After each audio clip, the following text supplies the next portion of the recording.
युद्ध में यही एक ऐसा शासक था, राजपूत शासक था, जिसने अकबर की अधीनता स्वीकार नहीं की। ठीक है, राणा प्रताप पराजित तो होता है लेकिन कभी अधीनता उसकी स्वीकार नहीं की। और अंत में चित्तौड़ कभी भी इसके साम्राज्य का अंग नहीं बन पाया। जहांगीर के शासनकाल में अमर सिंह जब शासक था तब चित्तौड़गढ़ ने इसकी अधीनता मुगलों का स्वीकार किया, राणा प्रताप ने नहीं किया। ठीक है, ये ध्यान में रखिएगा। यह युद्ध कब लड़ा गया था? 1576 में।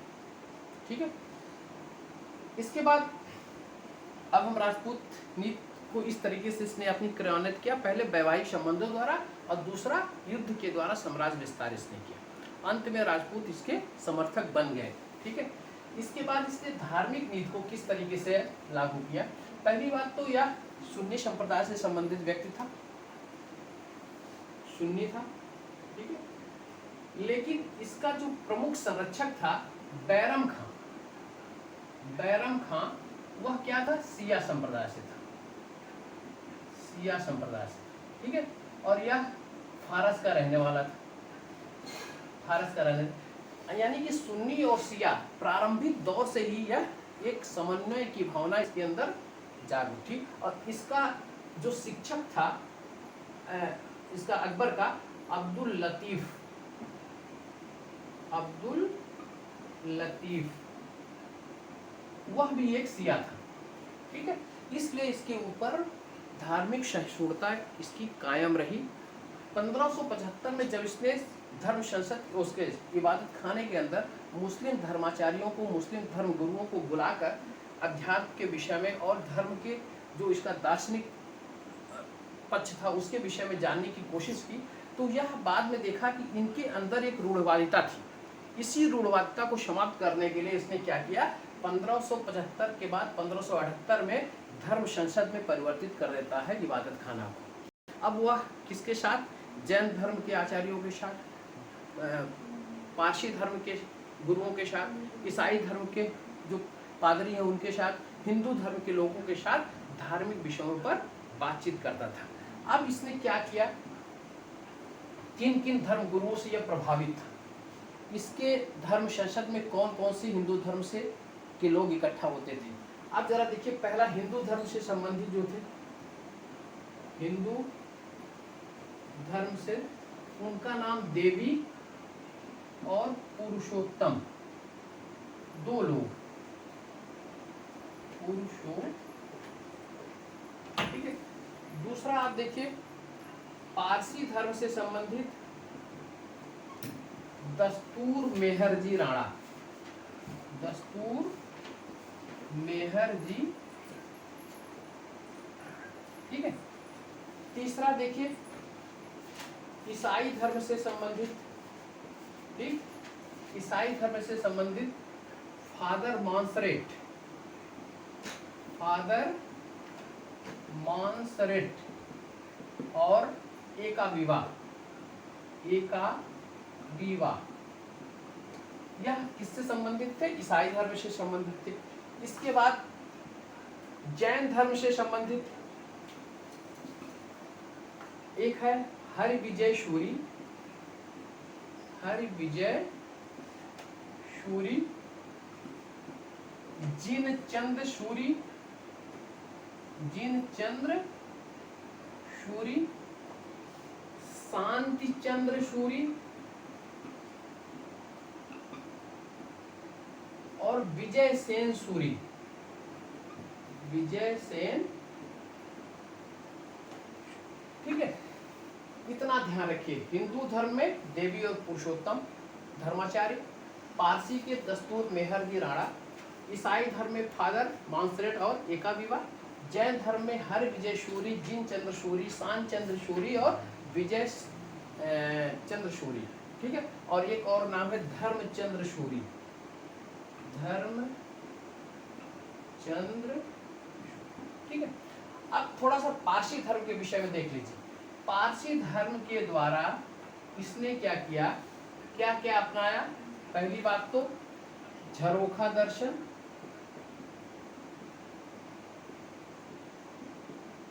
ठीक, इसके बाद पाबोश, पाबोस, इसके साथ साथ आपका तुलादान और अग्नि प्रज्वलित करने की जो प्रथा थी, दरबार में अग्नि लगातार जलते रहने की जो प्रथा थी वह पारसी धर्म से इसने प्राप्त किया। ठीक है, यानी कि पावोश है, तुलादान है, झरोखा दर्शन है, अग्नि प्रज्वलित करने की प्रथा यह पारसी धर्म से अपनाया।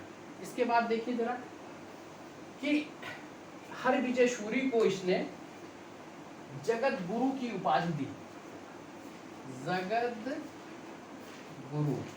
ठीक है, और जिन चंद्रसूरी को, ध्यान रखिएगा, जिन चंद्रसूरी को युग प्रधान की उपाधि दी थी, युग प्रधान। ये दो महत्वपूर्ण फैक्ट है, दिमाग पे हमेशा रखिएगा कि हर विजय सूरी को जगत गुरु की उपाधि और जिन चंद्रसूरी को युग प्रधान की उपाधि इसने प्रदान की थी।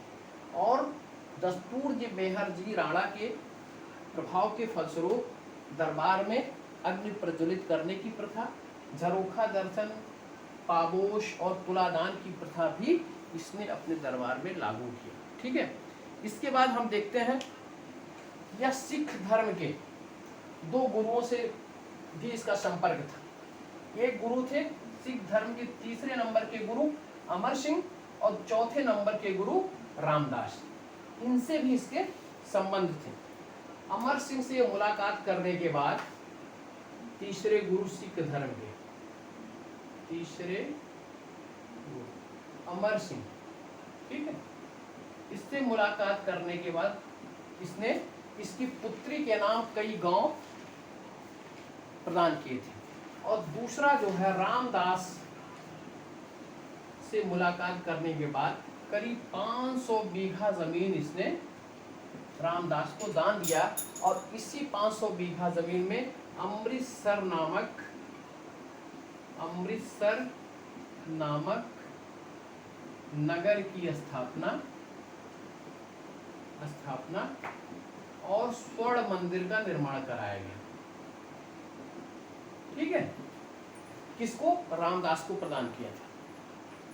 ठीक है, अब यह मैंने आपको बताया कि धार्मिक रूप से कैसे यह सहिष्णु बना।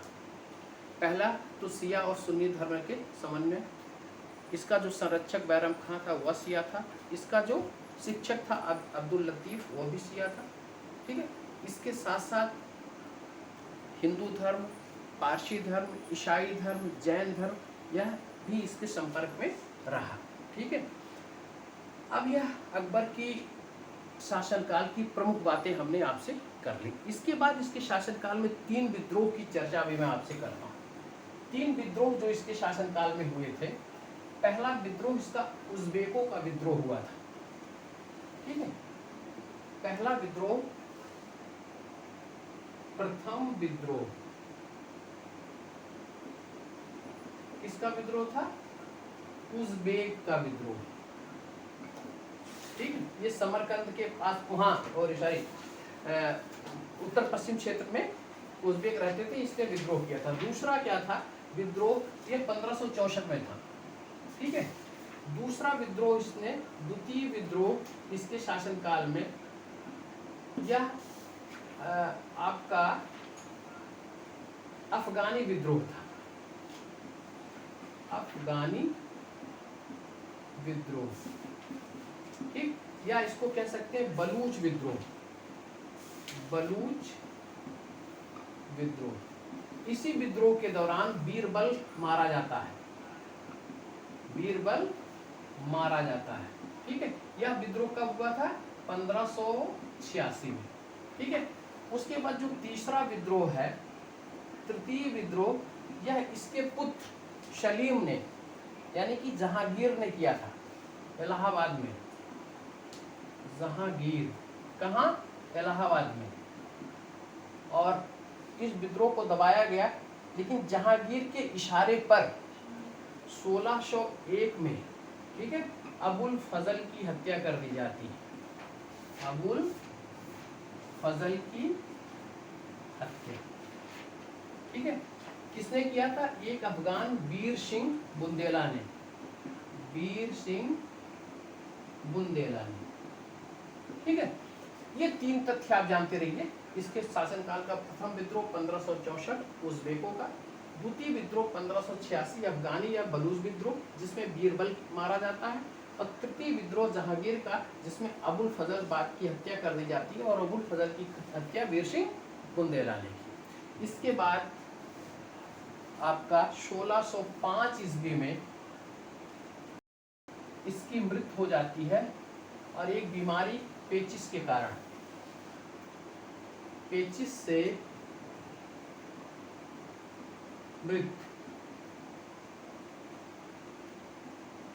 मृत्यु कब हुई? 1605। ठीक है, और इसकी मृत्यु के उपरांत सलीम जहांगीर के नाम से सत्ता प्राप्त करता है। ठीक है, और सलीम का जो शासनकाल है वह शासनकाल 1605 से लेकर 1627 है। ठीक है, तो आज हम आप लोगों को सिर्फ अकबर के विषय में और संपूर्ण अध्ययन अकबर के विषय में हमने करवा दिया। अब यहाँ तक अगर आप तैयार कर ले जाएंगे तो अकबर से संबंधित क्वेश्चन आपके गलत नहीं होंगे। सब कुछ मैंने बताने की कोशिश करी। ठीक है, बाद में जब मैं प्रशासन पढ़ाऊंगा या वास्तु के क्षेत्र में या चित्रकला के क्षेत्र में अकबर का योगदान, तो और भी चीज़ें होगी, लेकिन जो मोटी मोटी चीज़ें जो उसके व्यक्तित्व से संबंधित, उसके साम्राज्य विस्तार से संबंधित, उसके क्रियाकलापों से संबंधित, वो चीज़ मैंने यहाँ पर उल्लेख कर दिया है। अगला शासक आपका जहांगीर रहेगा। अगले शासक को आप लोग पढ़ के भी आइएगा, थोड़ा समझ में और आएगा अगर आप थोड़ा सा अध्ययन कर लेंगे। ठीक है, और आज के लेक्चर को अब हम यहीं पे समाप्त करने की घोषणा करते हैं, और आप सभी लोगों को बहुत बहुत शुभकामना प्रदान करते हुए शुभ रात्रि और शुभ रात्रि और शुभ रात्रि कहते हैं।